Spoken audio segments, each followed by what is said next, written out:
It was Mr. Stanton, too, who first saw the lights of the Carpathia. His cracked voice shouted it out to the rest of us.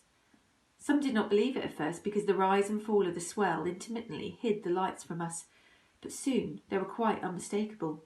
A great joy surged through every one of us, giving us new strength and new determination. Not that any of us cheered, but when we looked at each other now we could manage a smile.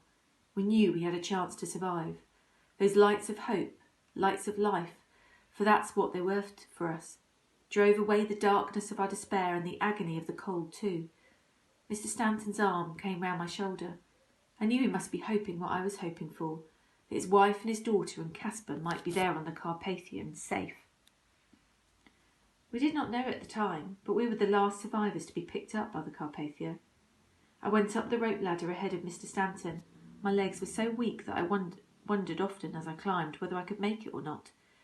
I could see that my hands were gripping the ladder, but I couldn't feel them.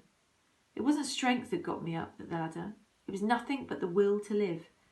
Then, with Mr. Stanton and all the others from the lifeboat, we were all taken below into the warm, given dry clothes, and swathed in blankets. We sat there drinking warm, sweet tea. It had been my favourite drink ever since. There was chaos on board. It was no one's fault. The crew of the Carpathia were doing their best, but they were overwhelmed.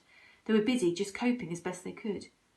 Whoever we asked, no one seemed to have any definite news of anyone. Lists of survivors were being compiled, we were told. Mr. Stanton asked the sailors repeatedly for news of his family, but there was no one who recognised their description. Every one of us on that ship was looking for someone. Many sat silent, already knowing the worst, lost in grief. Joyous reunions were few and far between. Fearful and hopeful, we went looking for Lisbeth and Mrs. Stanton and Kaspar. We searched the ship from bow to stern. They were nowhere to be found. We found bodies lying on the deck, though, wrapped in blankets. We checked these too. I came across one little girl, about the same age as Lisbeth, and was sure it was her at first, but it was not.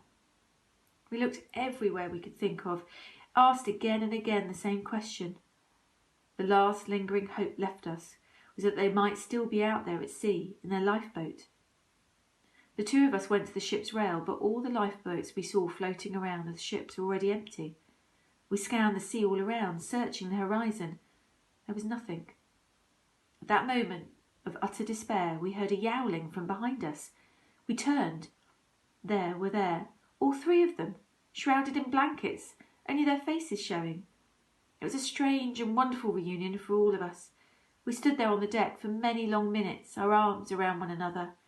It was during those moments I really felt for the first time that I had some way become one of them, one of the family.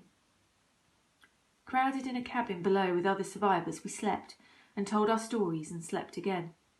Lisbeth and her mother owed their survival, they told us, to a small Japanese man who spoke no English, and a brave French lady who fortunately spoke both Japanese and English, so could translate. Through her, the Japanese man made it quite clear to everyone that they should do what he was doing and row. If they rowed, they would keep warm, he said, and keeping warm could save their lives. So that's what they did, taking in air all turns all night long. Even Lisbeth rowed. She sat on the French lady's lap and rowed. Because of that wonderful man's example, Mrs. Stanton said, not one of them had died of the cold in the lifeboat. His example and his cheerfulness had kept their spirits up all night, all through the longest, coldest night of their lives, and when they reached the Carpathia, he was the last out of the lifeboat. I knew even as she was telling us that it had to be little Mitch. I went searching for him at once, and found him after a while on his own, looking out over the railings at the empty sea. We greeted each other as old friends, which of course, after all, we had lived through, and most certainly were. It was up on the deck with little Mitch a few days later as the Carpathia steamed slowly into New York harbour. That was when we first set eyes on the Statue of Liberty. He turned to me with a big grin on his face and said just one word: America.